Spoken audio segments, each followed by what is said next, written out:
Hi, my name is Jayne and this is Loopy Mabel, my vintage inspired crochet and sewing channel. In today's video it's a quick chat about some lovely Christmas reindeer fabric I've just received in the post, a quick update on my Sarah shirt and also a new crochet project that I'm working on. So if you'd like to join me for a cosy chat, I shall see you in a moment.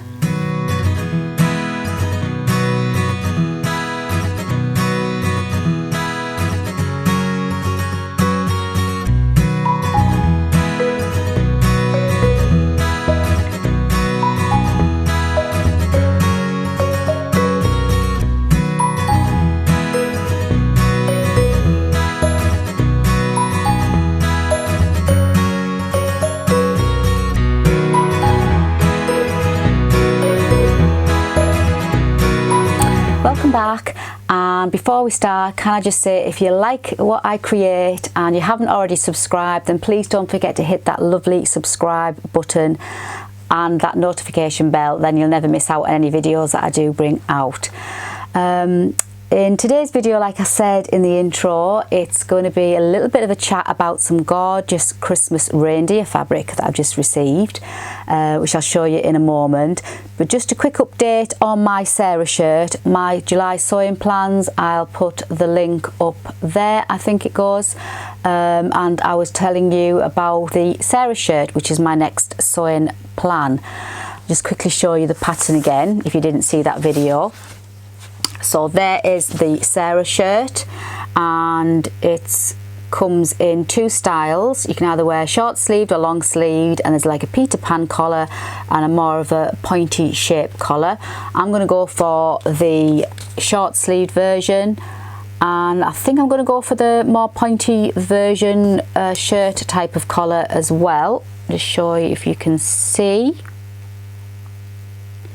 And if you recall, I was going to use this gorgeous ditsy print fabric, so that's what I've got planned for this Sarah shirt. And I've just been out, I couldn't get any buttons that I wanted to go with this fabric online because I wasn't sure whether any of them would match. And it's because it's quite a ditsy print, little red flowers and green leaves. I wanted something that wouldn't get lost in the blouse at the front, so I've gone to my local haberdashery shop, went yesterday, and I've got these red buttons, and I think they will go quite nice. So the pattern asks for 12 to 15 buttons, which seems quite a lot, but I think there's 10 buttons down the front of the shirt, and then there's some obviously on the cuffs. So I bought 15 of these because I didn't want to run out and then go back and then there wouldn't be any left, and I'll obviously use any spare, I'll find something to use them on. So that's my update for my Sarah blouse. So it's all ready to go, it's all out on my cutting table over there. The cats have all been sat on it and God knows what else. There's claw marks in it, the usual, but now they've got bored, so they've gone and left it. So that's ready to go. So the fabric and the pattern's going to be pinned out this afternoon, and my next vlog will be the Sarah shirt. So I just wanted to really update you on that, because last week I just finished my Betty blouse, which I absolutely loved making. The most simplest blouse. If you want something really simple, check out that video. It's got pin tucks at the front and it was just such a simple make, and I've worn it about 4 times this week and I've had so many compliments on my pin tucks. I was really pleased with those pin tucks, I can tell you. So that was obviously the Betty blouse, and obviously following on now I'm going on to the Sarah shirt. I'm wearing one of my favourite upcycle or recycle type of makes. This is a ready-made blouse. You've seen me probably wear this before, and just show you the cuffs with my pom-pom trims I've added to it. This is one of my favourite updos, I suppose you could call it. It's just transformed a fairly plain gingham type of blouse into something that is me created, something that's got my style to it now. So if you ever fancy taking something that you've got in your wardrobe and just adding something to it, and you can crochet, then have a go at the pom-pom trim. Absolutely love it. It's so tactile and it just finishes off the blouse. So if you're wondering about the pom-pom trim, I do have the tutorial and I'll add the link for that up there too. So on to this gorgeous fabric that I have received from Minerva Crafts.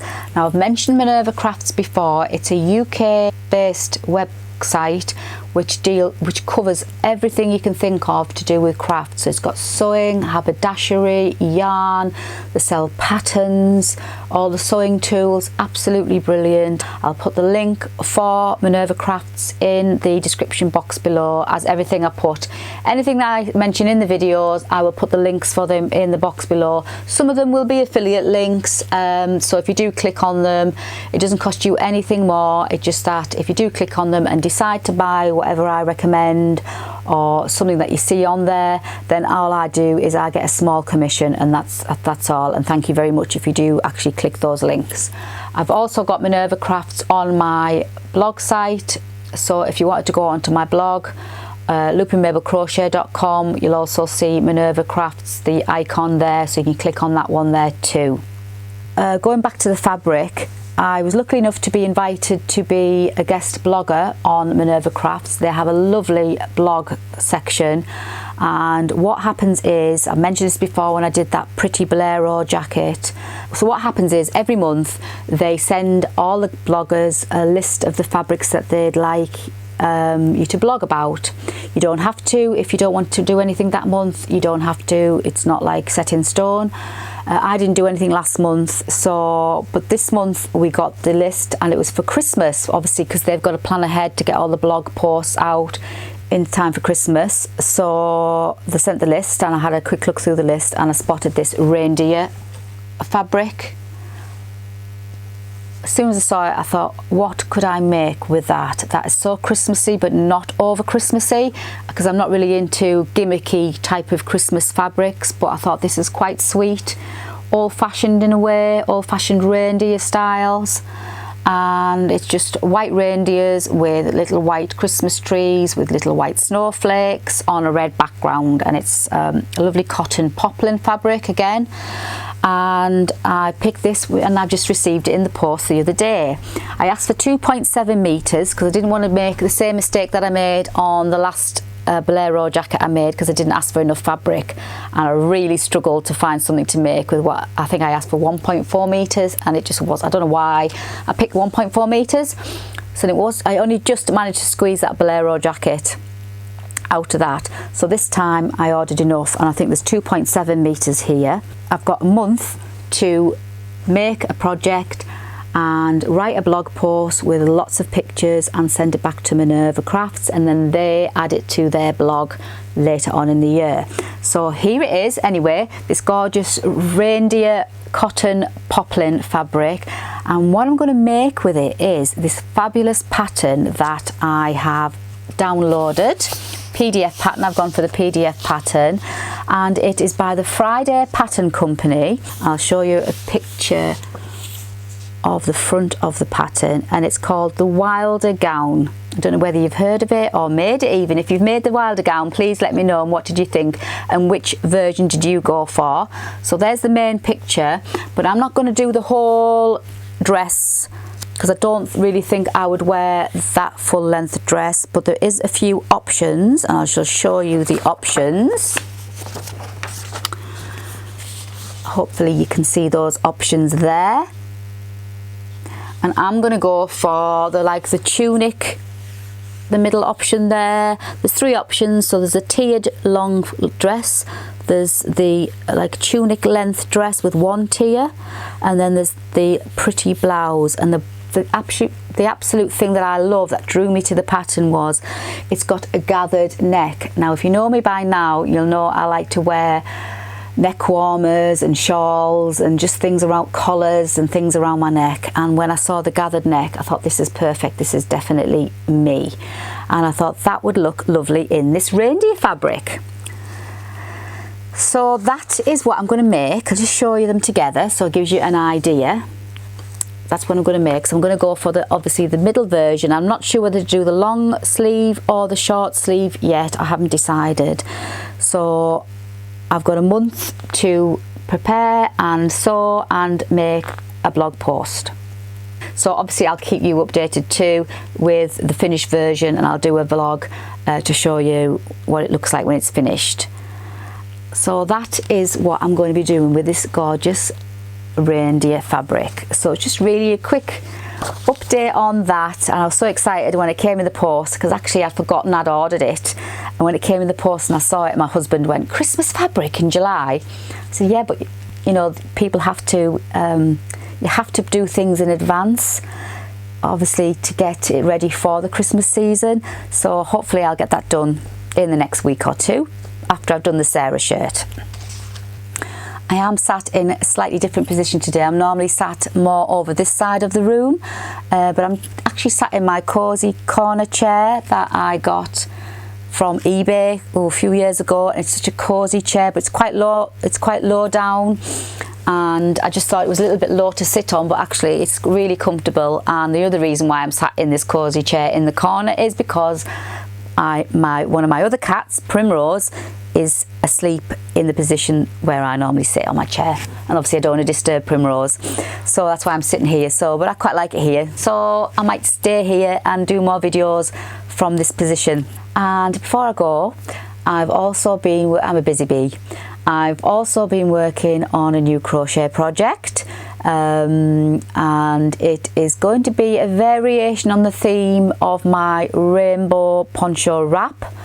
Put the link for that up there as well. Obviously if you don't crochet, then obviously it's not going to be of interest to you, but if you do crochet, and it's going to be similar to the rainbow poncho in style, so like you can wear it two ways, a wrap style or poncho style. So and this one's going to have a lot more texture and a little bit more of a design to it in the pattern, so I'm working on that, and I'll quickly show you the yarn that I'm using.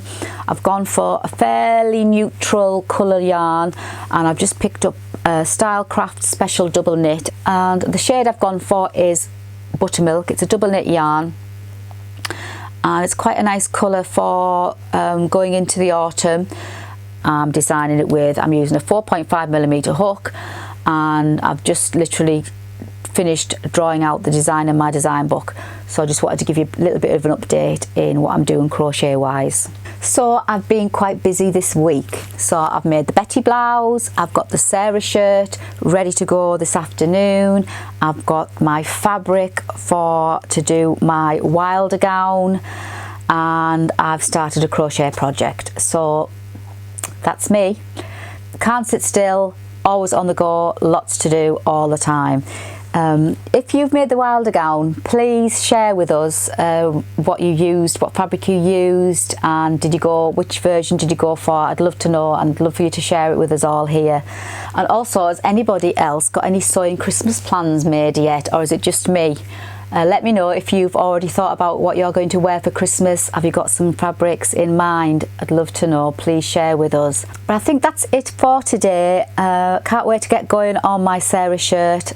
And obviously I'll post pictures on Instagram if you follow me over there, and also on my blog at loopymabelcrochet.com. So I hope you'll enjoy this video. If you did, please don't forget to hit that subscribe button if you haven't already done so, and don't forget to hit the lovely like as well. But until the next time, I'm off to do my Sarah shirt, crochet designing, my Wilder gown, and who knows what else this week. I'll keep you up to date, but until the next time, please take care, and as always, happy sewing, happy crochet, happy crafting.